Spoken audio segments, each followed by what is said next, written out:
District.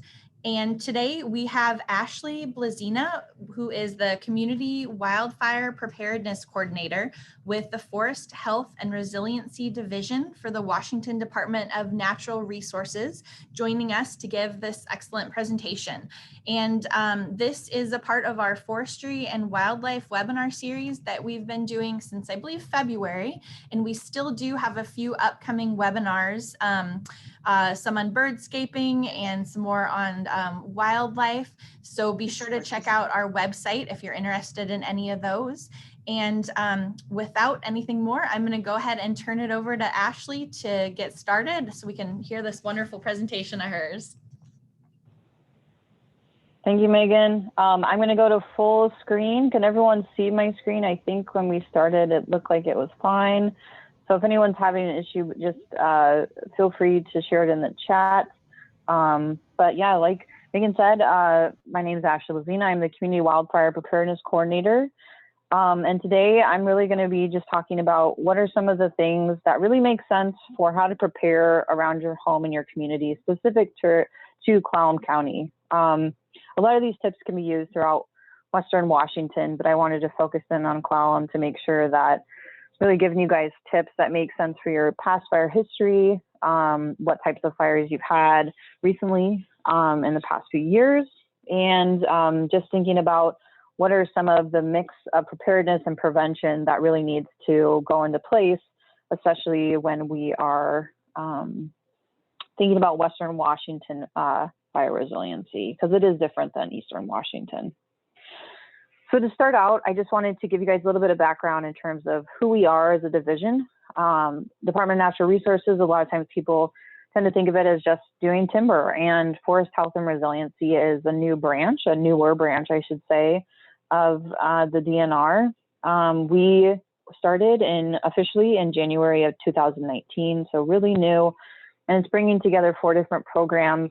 So we have the planning, science, and monitoring, which is really looking at what is some of the best available science saying about how we should be really thinking about how to take care of our forest, how to plan for things like bug infestations and increasing temperatures and heat, and how to monitor that work after it is done. I'm part of the Community and Landowner Assistance Program, and so that's different folks like Ken Bevis and Matthew Preventure, who are in that second picture. I don't know if you guys can see my mouse with me. That was when we were all doing a site visit together. Ken is our wildlife biologist. Matt is one of our stewardship foresters. And so going out and actually doing this on a smaller scale for landowners like a lot of you, and making sure that your landscapes are as healthy as they possibly can be, but are also really paying attention to what you want out of your backyard, out of your acreage. We have the prescribed fire program as well.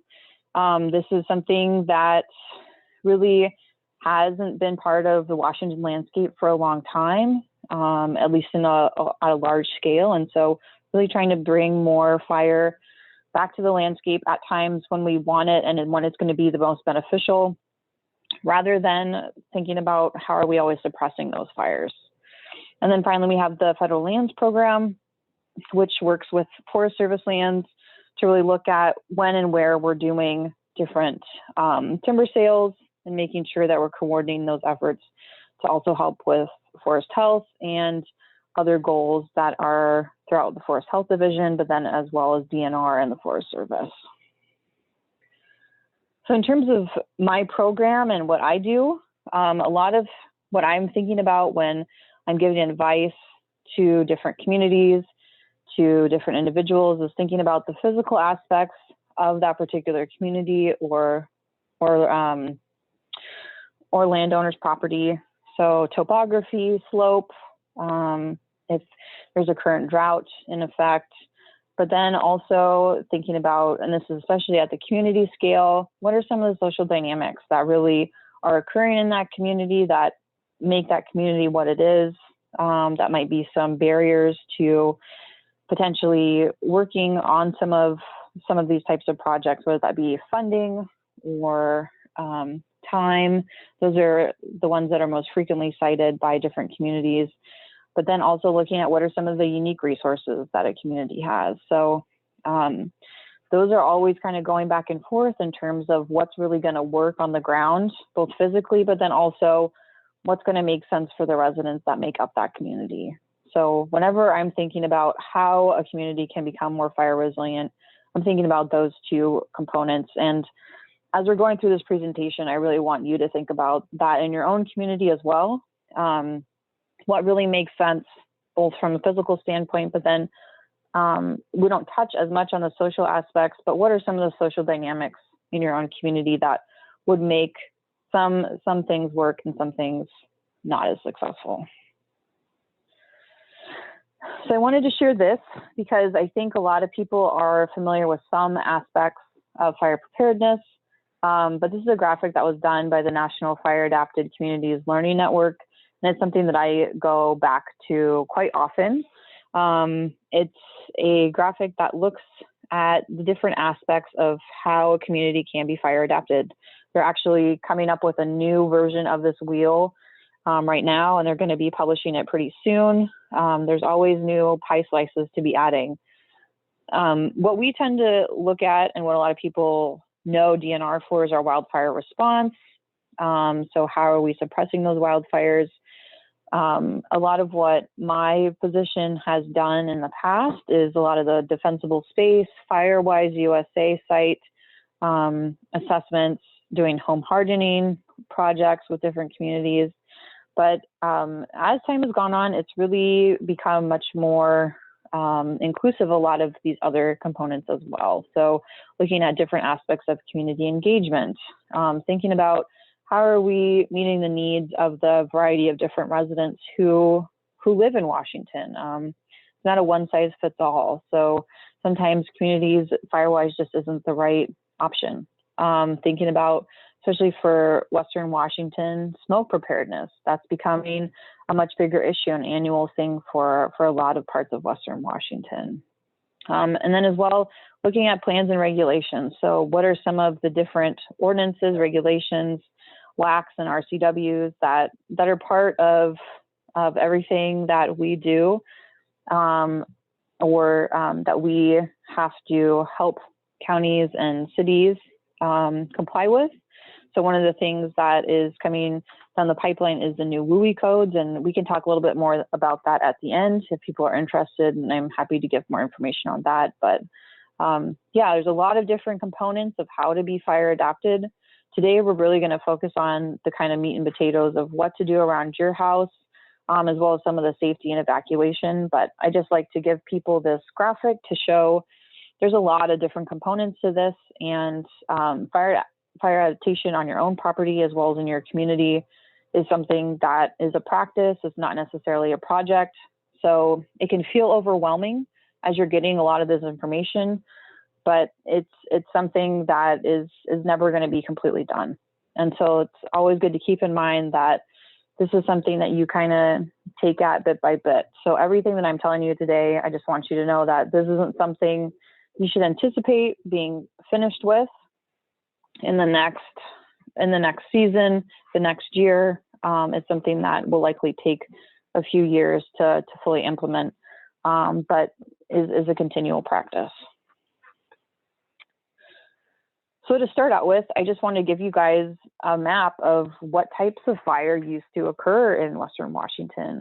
This is from a paper that Spies et al., so Spies and his colleagues wrote or published in 2018 that looks at some historic data, and this is largely from plant pollen,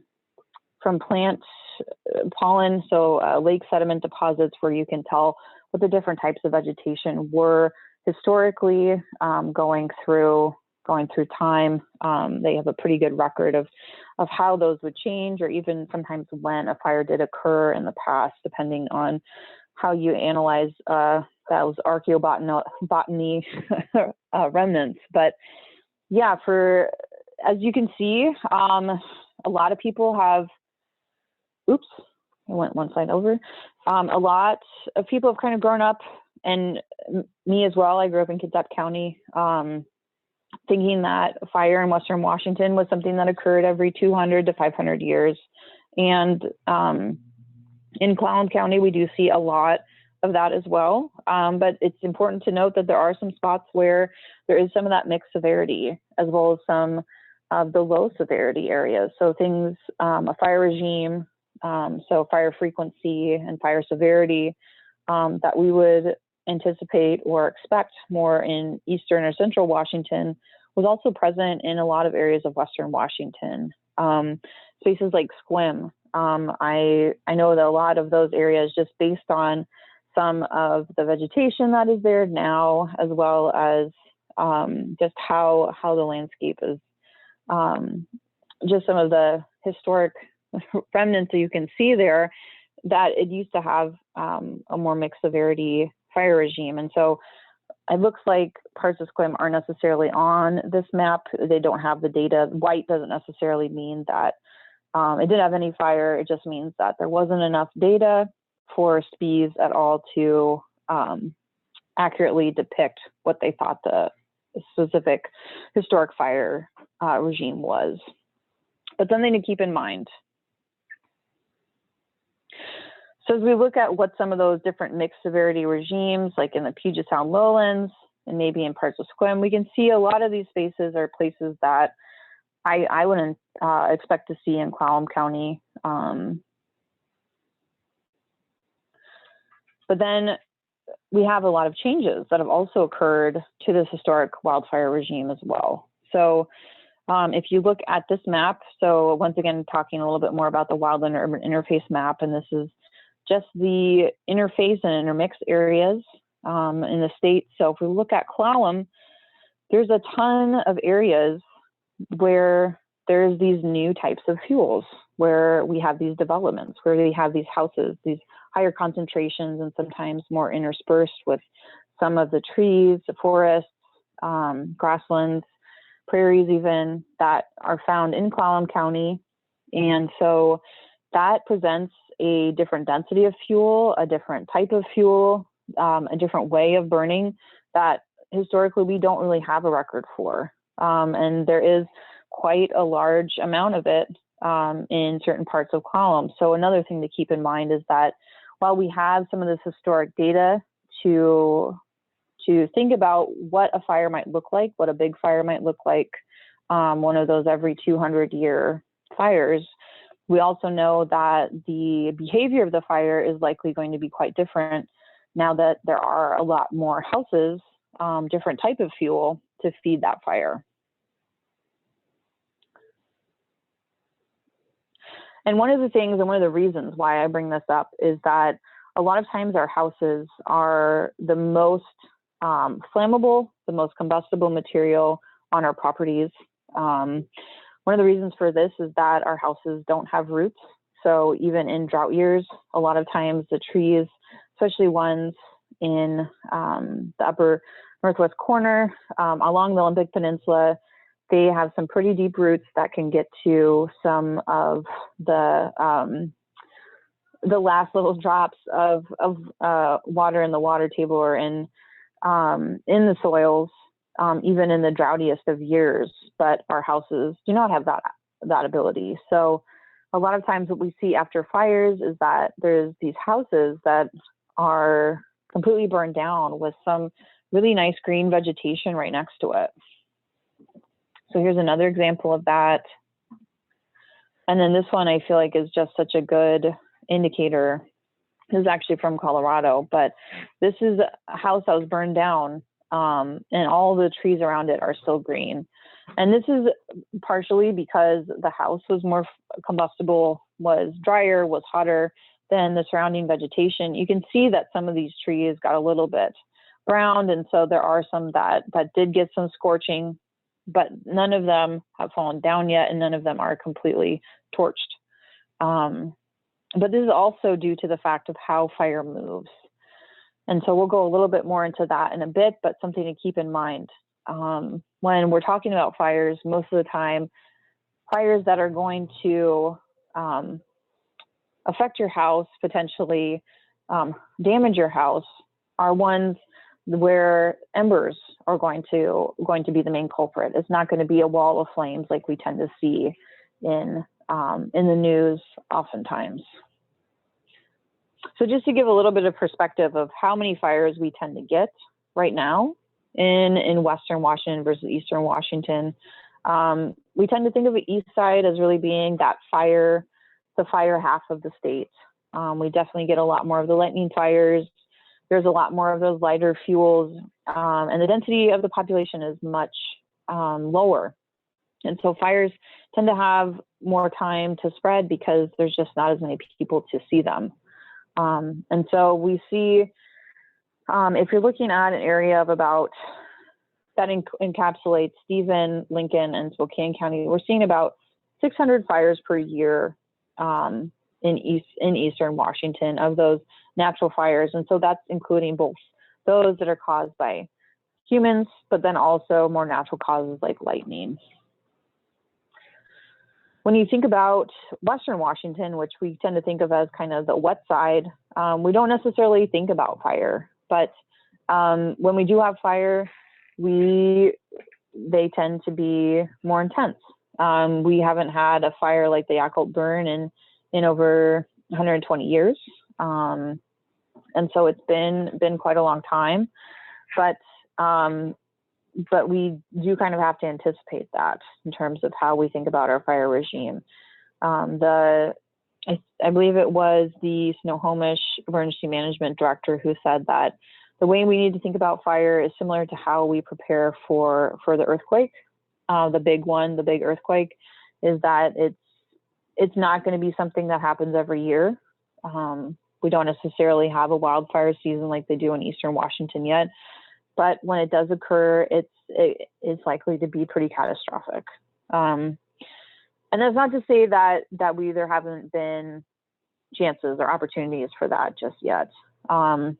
We do have quite a few fires that do start on the west side already. So I just put a box around some of the stats that I always am surprised by or just tend to think about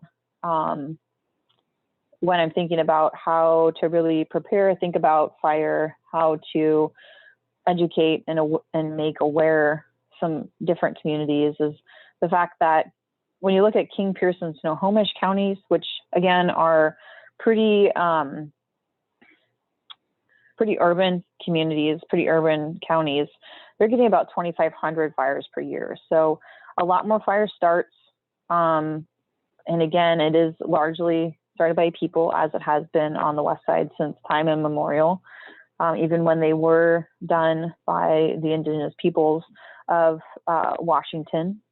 But a lot of times those fires that we have on the west side are also ones that are being seen a lot more quickly because there are more people, and they are able to be put out because we have a lot more fire districts that are closer in proximity, have the resources. The resources haven't been stretched too thin like they often are in Eastern Washington.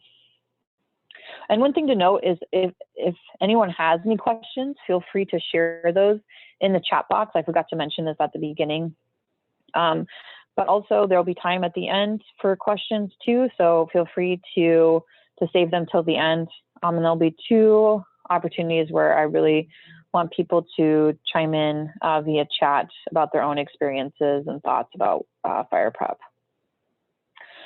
So the first one is actually now. I wanted to see if anyone in the audience has experienced a wildfire, and this could be just experiencing the smoke that we've had in the past few years with wildfire. It could be you had a wildfire in your backyard. It could be that you were a wildland firefighter. For me, my experience has been on the fire line itself, so being in the wildfire. But yeah, the closest a fire I've ever had to my house was actually this summer, or I guess after Labor Day, where we had the Sumner Grade Fire. I'm actually living in Tacoma now, so that was the closest I've ever been to my house. So one person responded saying, my family's cabin on Lake Crescent, it's not my favorite lake. That would be pretty scary.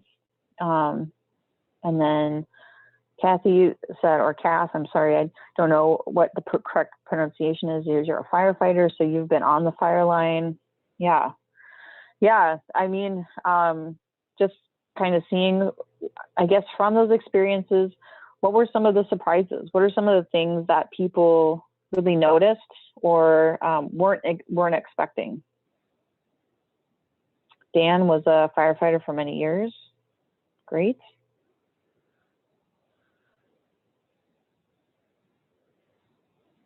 And Sarah, smoke and haze. Yeah. And then smoke and haze can be extremely detrimental to our health and also just how we live in our environments. I feel like we're going to have smoke for several years to come, or at least have it as part of our summer. And so it's more of a question of how do we want our smoke, and are there ways to do more prescribed burning where we're preventing some of those fires from occurring at times when it is really detrimental to a good deal of folks' health. Well, thank you everyone for your answers. It's good to know that some people have had some of those very intimate experiences with fire. Yeah, I think the thing for me when I actually started with doing prescribed fire in college was just how quickly fire can move. Especially with some of those lighter fuels. It's something that you don't necessarily think, especially when you're considering the wind or how quickly conditions can change. So, oh, did you have something to say, Megan? Sorry, I just heard some feedback. So moving into how fire actually happens. What are the ways that fire can occur? Because we need sufficient amounts of oxygen, fuel, and heat. I think most of you have probably seen the fire triangle, you need sufficient quantities of all of these things in order for fire to occur. The amount of oxygen that we have in our environment isn't necessarily something that we have a lot of control over. Heat, we have some control over based on the ignition sources of it, but not necessarily always. And then that fuel piece is really the part that we have the most control over. So what we're going to be focusing on today is, with all the different factors of how fire moves, what type of fire we can anticipate, what are the things that we can do, especially around our homes where we have created this new type of fuel in an environment that didn't historically have these types of fuels.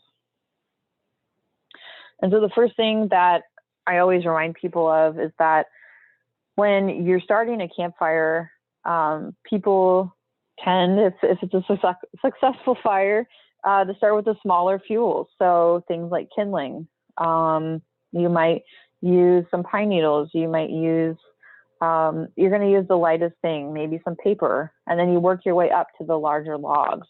When you're thinking about your own, when you're thinking about the things that are flammable around your own home, that's how you need to think about it. You need to think about what are the really fine fuels, the tinder of the kindling, so to speak, of the campfire environment around your house, and how is that, and where are those, and where are they in proximity to other fuels or other things that might be affected by the radiant heat from those. So things like pine needles and pine cones, dried leaves, twigs, grass, all things to really be thinking about where they are, how those fuels might move, especially when thinking about predominant winds on your property. Just really thinking about those finer fuels, because those are the ones that are going to be most likely the ones that spread the fire.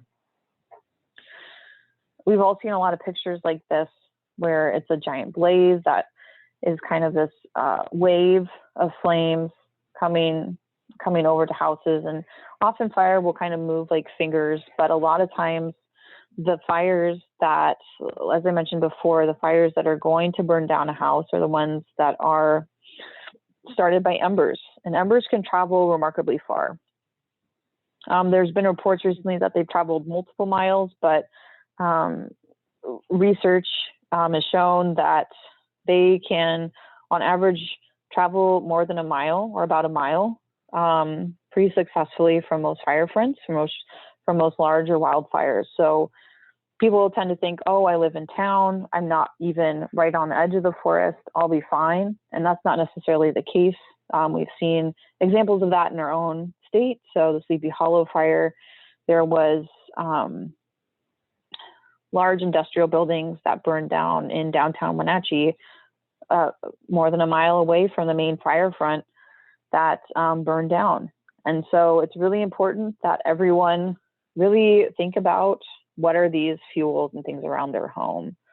And so, yeah, again, this is a picture that kind of shows how a fire, and this distance is of course shrunken, but how fire tends to travel onto a home through the leaves, sticks, sparks.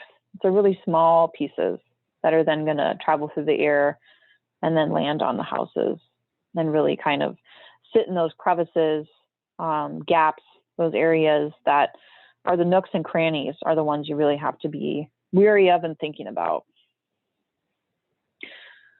But again, for a big fire to occur, for this fire to even be within a mile or two from your house, there has to be a few key ingredients that you're really thinking about. And they all have to occur simultaneously. So, and these are all things that as we're thinking about what activities we're doing during fire season, leading up to fire season, can help us to think, well, is this really the best time to do this? Should I wait a season to do this? Or is it safe to do this now? So ignition sources, that's something kind of in real time that we can be thinking about. But then there's also the short-term dry weather. So the past few weeks, past few months, how dry has it been? How much rain has there been? Has it just been a sprinkling over the last few months? Or have we got a good downpour that would actually saturate things? Has the temperature been cool enough that any of that moisture would still be retained in the local soils and in the vegetation? And then also thinking about seasonal drought. So when you're thinking about like the last 6 months or the last year, what are the conditions? How dry have they been? And this is just another stat that I just to remind you how often fires do occur in Western Washington. This was a few years ago when we had some really early drought conditions. We had 45 fires start in 3 days in Western Washington.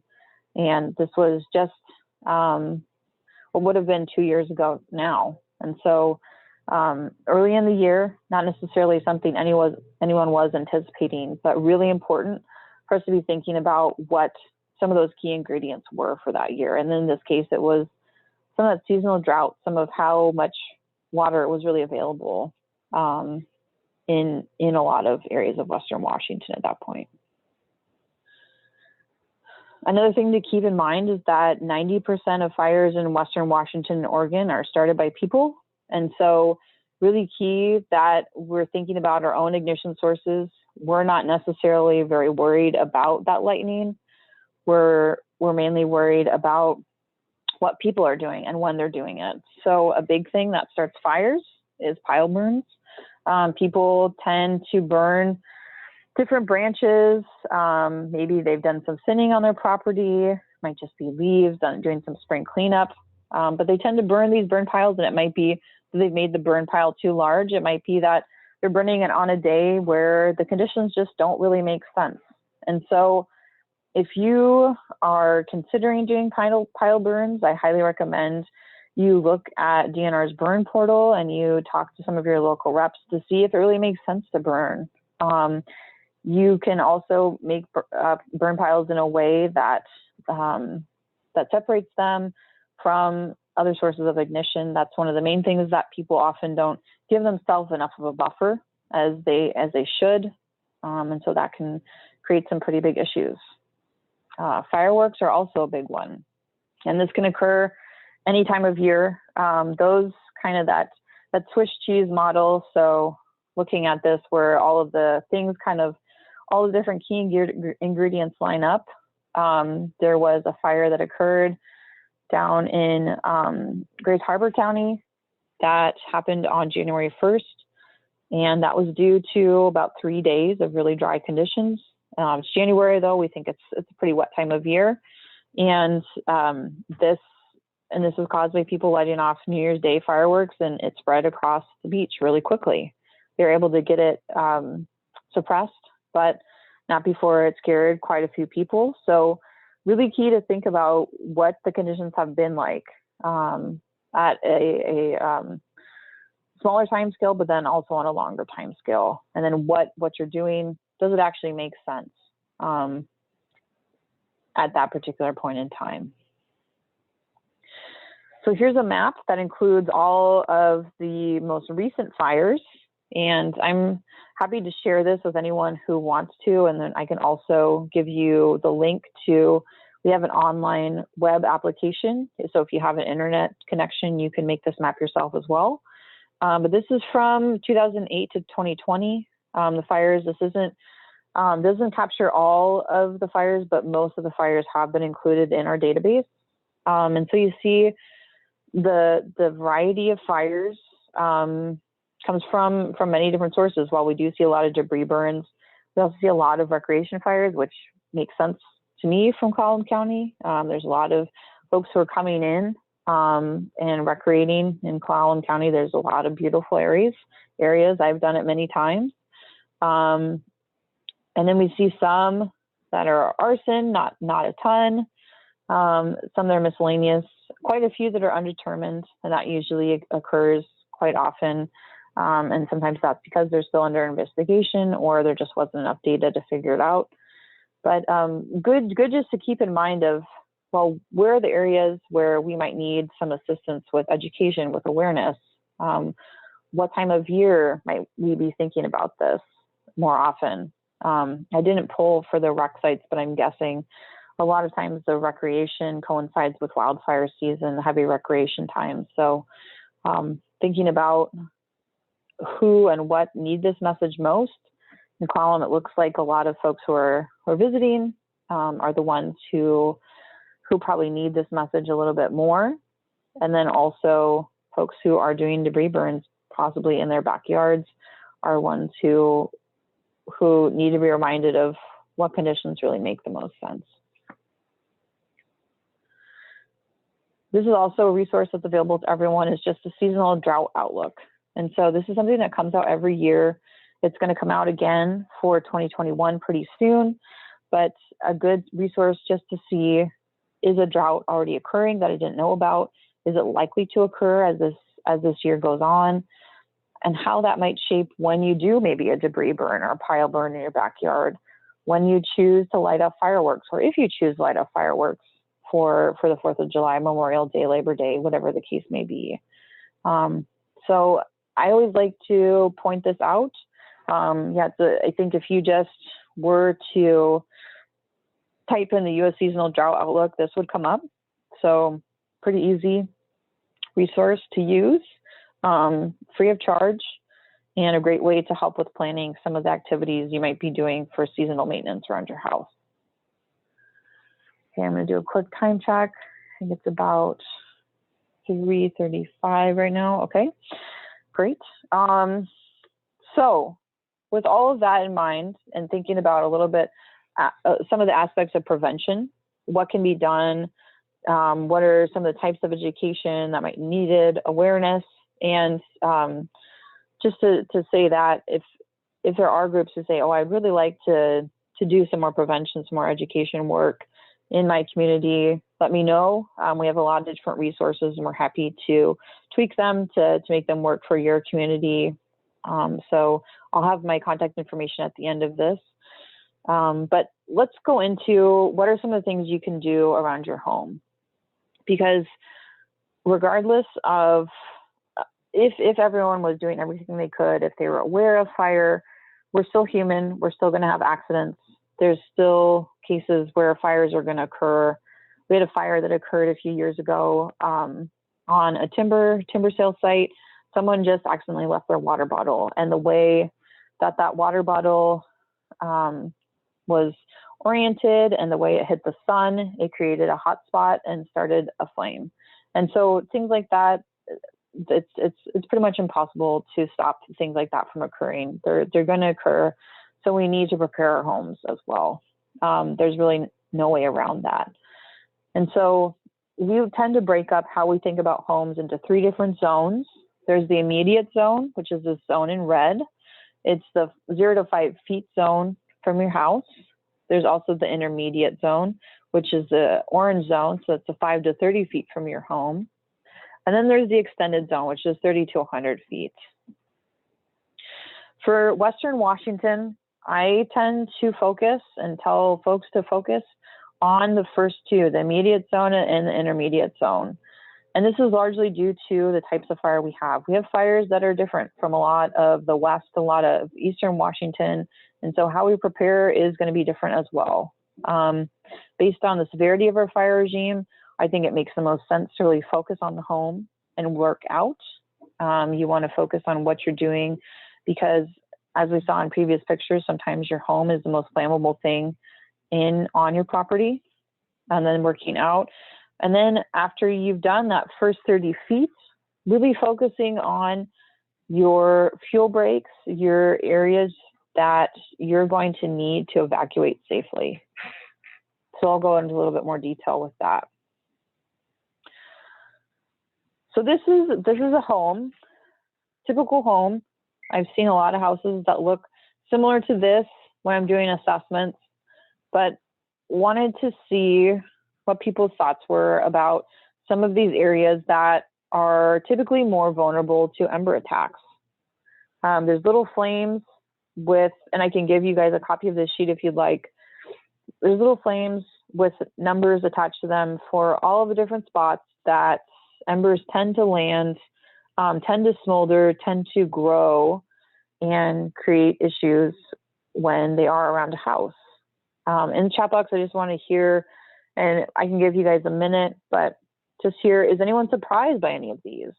Are there any that people hadn't necessarily thought about? Does anyone have questions about why some of these spots were included?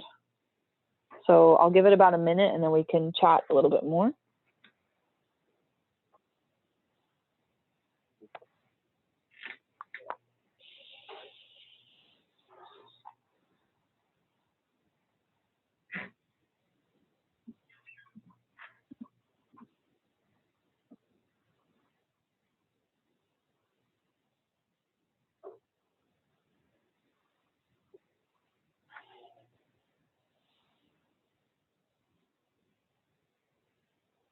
Behind the dumpster.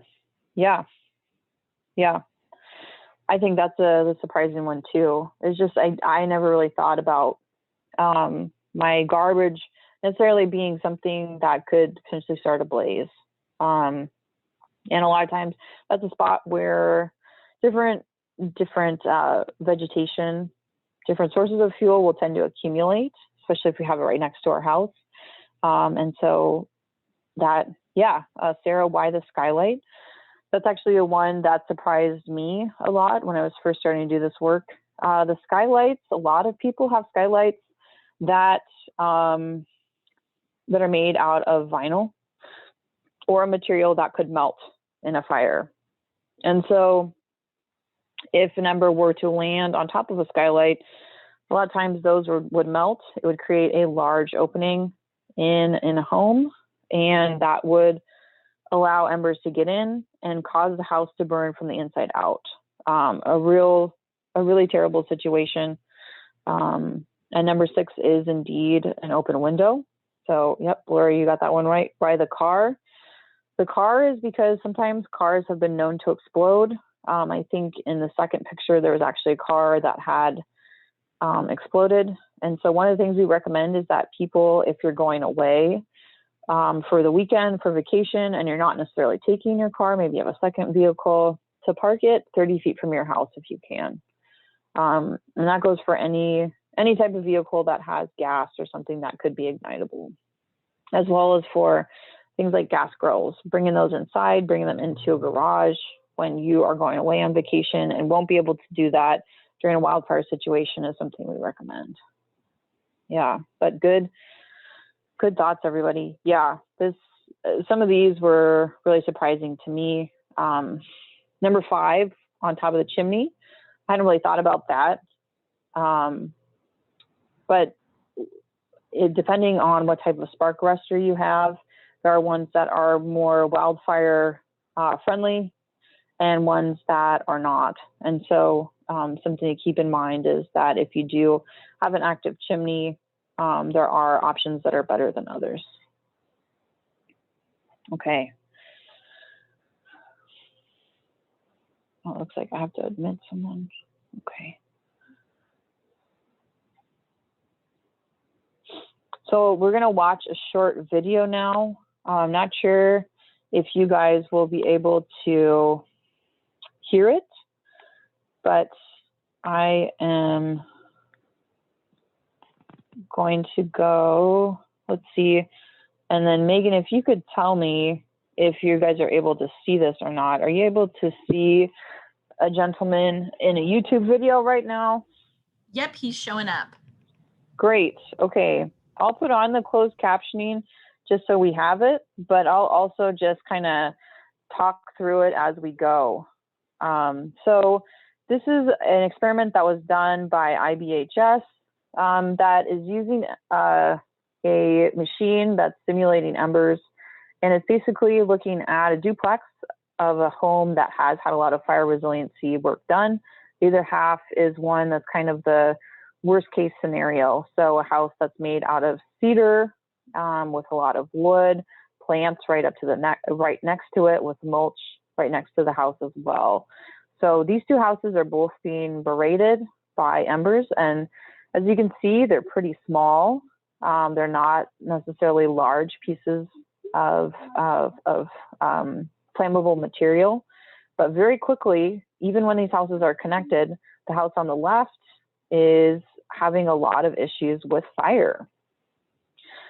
So they took the deck away from the house, just that front stoop. You can see that it got completely charred. A lot of heat just kind of sat there and caused these larger sources of fuel, the larger planks of wood to burn. The siding going up the side of the house also burned, and some of that radiant heat from these other things burning on the side of the house caused these windows to break. So that's something else to think about, is if you have sources of heat really close to your house, even glass that is tempered glass, double pane, can fare pretty poorly. When you look at the house that has hardy plank siding, that had the aluminum along the that front stoop, had the gravel in front of the house was in that first 5 feet rather than mulch, the fuels, those embers, just landed and then they burned themselves out. It took a lot longer for anything to occur to this house, and during that particular time period, I think they tested this for a few minutes. They didn't show the whole few minutes in this video, and I'll stop it there. But you see that it can happen very quickly, and I'll stop my share and go back to the PowerPoint now. But something to keep in mind is that these efforts can be, is this the right one? Let me see. Okay, so now we're back on this. These efforts can be extremely helpful even if your neighbor's house isn't necessarily. And can you guys see my PowerPoint again now? Is it visible? No, it's not showing up yet. Okay, let me do that again then. 1 second. That video is really great. Thank you for sharing that. Oh, sure. Yeah, I'm glad it worked. Okay, so we'll Perfect. go. You're up now. Great, thank you.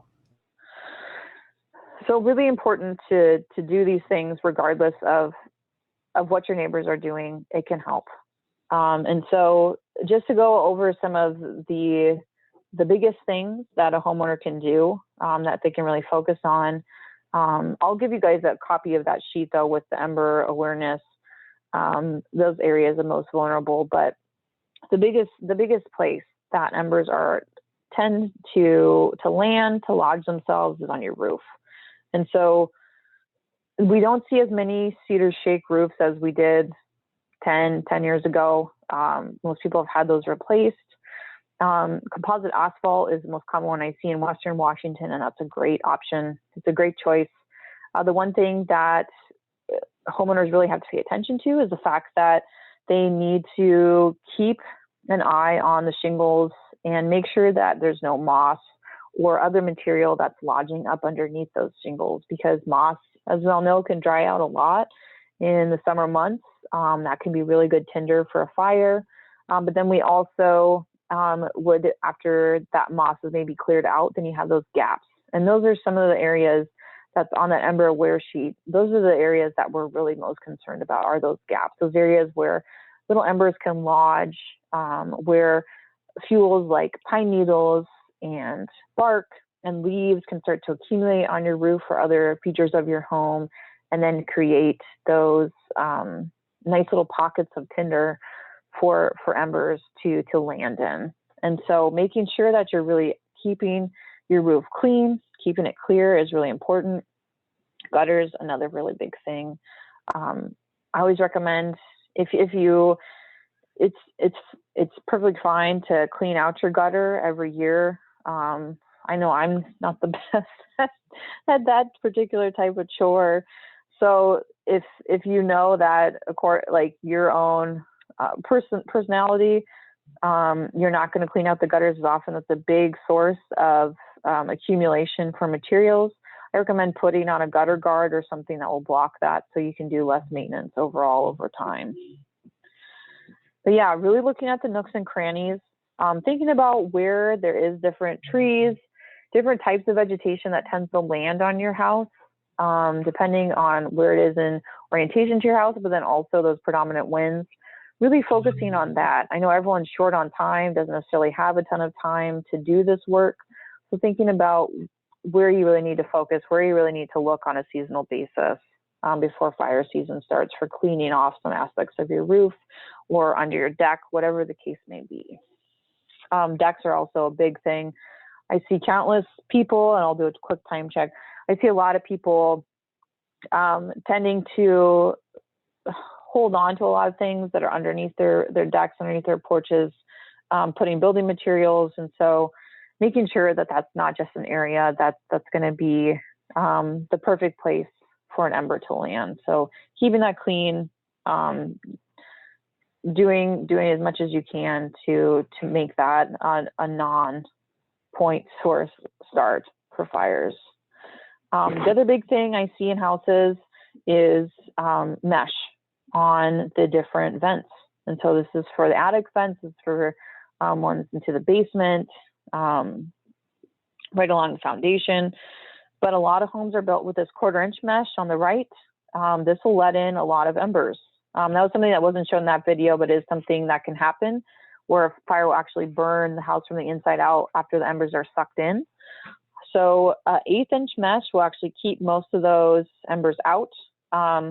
Putting that right along the outside, so there's not this little ledge here where animals, critters can accumulate some fuels of their own for food or nesting purposes, whatever it may be. Just putting it right over, you don't even have to take the 1/4-inch mesh out, just making sure it's a clean area before you add this in. That's going to help a lot. But that's another big thing I see on most houses in Western Washington. So yeah, really making sure you're also thinking about these ones, those little bird nest vents. So the other big thing is really making sure that you're not doing that vegetation right up to your house. A lot of homes in Western Washington have mulch right up to the foundation. This is really easy tinder. This is really easy to catch, as we saw in the video. If you have just even 5 feet beyond your house of gravel, if you move some of those plantings just 5 feet beyond your house, it will help a ton in terms of your home's fire resiliency. So really making sure that that 5-foot area around your home and on your home is as fuel-free as possible is going to make a world of difference in terms of how successful, how resilient your home is. The other big thing for the 5 to 30 feet is really thinking about for those different types of landscaping, the vegetation that you choose to include, that you're really breaking it up. It's not just one continuous wall of fuel for a fire. So here's some examples of how to do it both vertically and horizontally. So this homeowner in the lower picture limbed up their trees. They had 3 trees they really liked near their house. And so instead of necessarily cutting them down, that's something we say, you don't have to make it a moonscape, but making that vertical distance between the understory and the overstory big, they're really reducing their fire risk. And this home has pathways with non-combustible material and also has clumps of vegetation. So thinking about how you are varying that so that it's not necessarily something that's just going to feed and feed and feed a fire if there is an ember that's going to land in your yard. Really short grass is fine. That's pretty quick to ignite, but also really quick to extinguish itself. It's not very hard. So if you are a lover of grass, just make sure you keep it mowed and clean and green. So I wanted to touch a few minutes on evacuation. I know I'm getting close to time now, and I want to give you guys a few minutes for questions. But thinking about evacuation and why I think it's so much more important in Western Washington is just because of the types of backyards that we have, what types of vegetation, ecosystems we have in our backyards. And so when we look at that map and we see all the green, that represents forests, really dense forests in most cases, that it's really hard to drive through, to get any type of vehicle through. In Eastern Washington, they have a lot more options. It might not be the most ideal to drive through shrub steppe or grassland, but in an emergency situation, it might be your only option, and it does provide a different option. However, we can't drive through our trees. And so making sure that we're really thinking about how we're planning to evacuate, if we have multiple routes, where our safety zones are, how are we thinking about this creatively with our backyards, with our communities, to make sure that we're all thinking about how we're going to get to safety.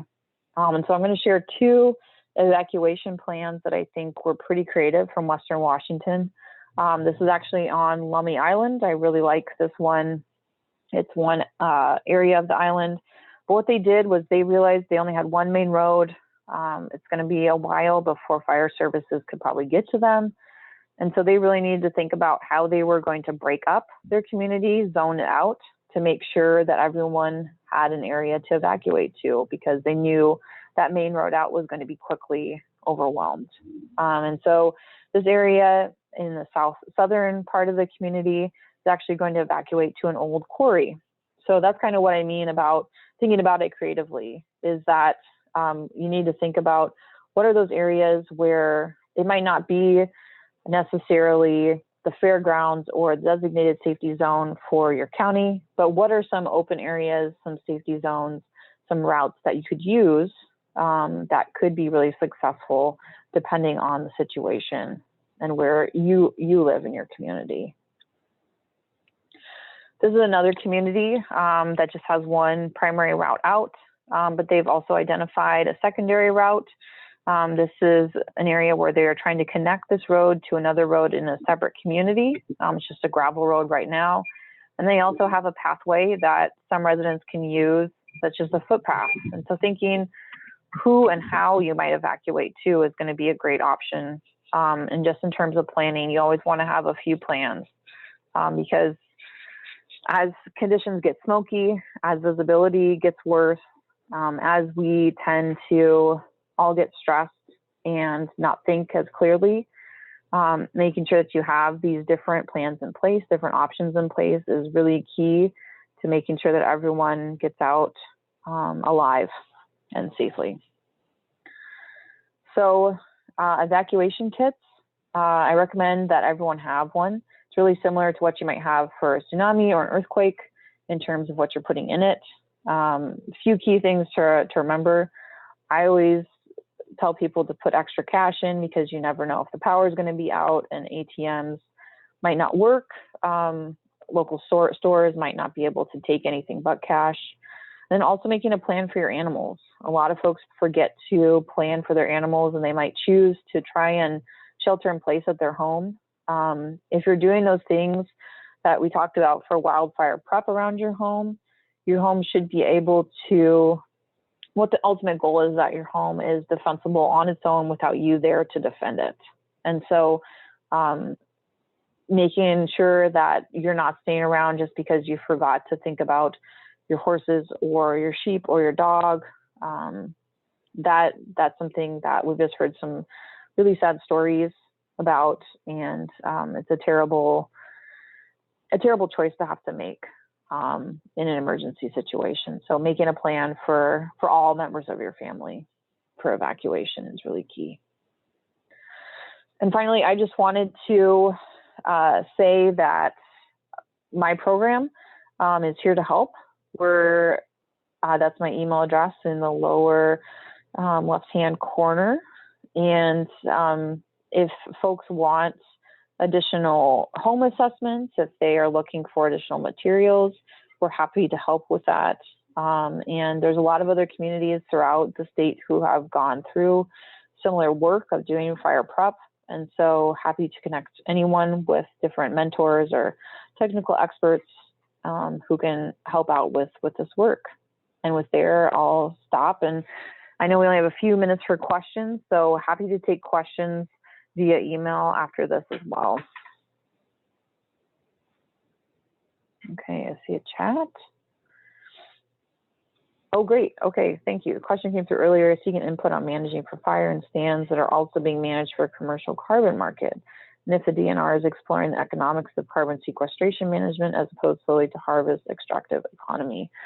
Yeah, for the carbon market, I know that that's something that folks have talked a little bit about. I don't know if DNR itself has actively done that. I know folks on like the science planning and monitoring team are talking about it and thinking about are there opportunities there. But in terms of how we're doing that for the lands that we manage, I am not sure yet how developed those plans are.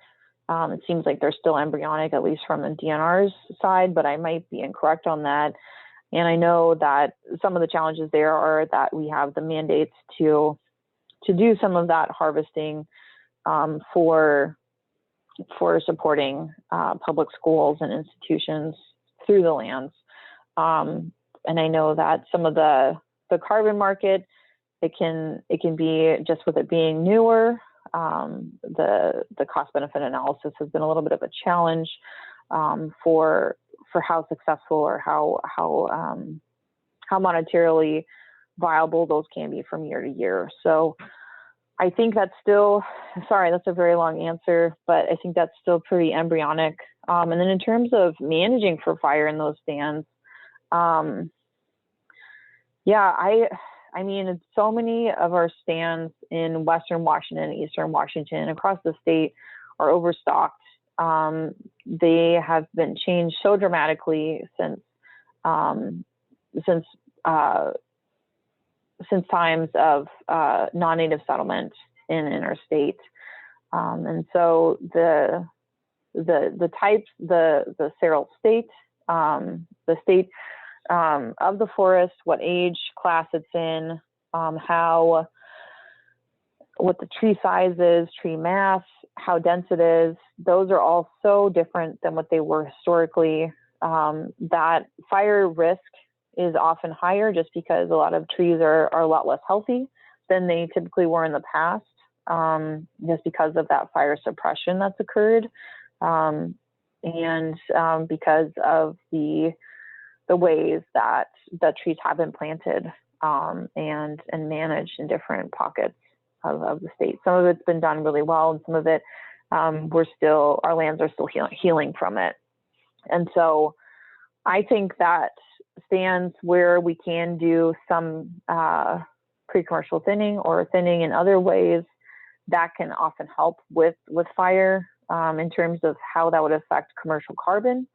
I think it'd be a balance, because a lot of times those areas where they are doing thinning, it's going to make the tree stronger. And I would think that the amount of carbon that they could accurately sequester would be higher.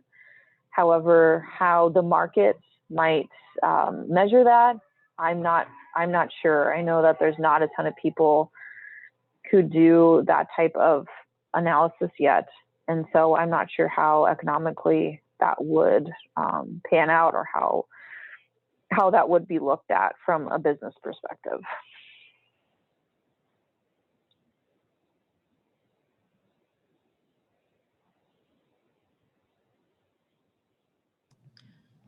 Well, I think that's all the questions that we had so far, Ashley. Gosh, Okay. this was excellent. Thank you so much. I think you just covered Sure. so many of the questions that we all had that we don't have great. too many more. And if you want to go ahead and email me that graphic that you had, I can email Sure. it out to everyone. And I will email you all out the link for the recording as well, so that if you have anyone you'd like Great. to share that with, everyone will get that. And then there's quite a few more folks that, like I mentioned earlier, Ashley signed up to just receive the recorded version and couldn't make it today. So we'll get the word spread. So thank you so much. Yeah, no problem. And thank you guys all for spending the afternoon with me. I appreciate you inviting me to join you, and I hope it was helpful. Oh, it was excellent. Let's hope that we don't need to put any of these things Yes. to use. Well, actually, let's hope we do all these things and prevent any wildfires this summer. So yes. we'll yes. take care, and let's hope this is a really bland fire year. Agreed. Yeah, we always hope for boring. That is very true. For sure. And thank you all for joining us. All right. Thank you so much, Ashley. All right. Have a great afternoon, everyone. Bye-bye. Bye.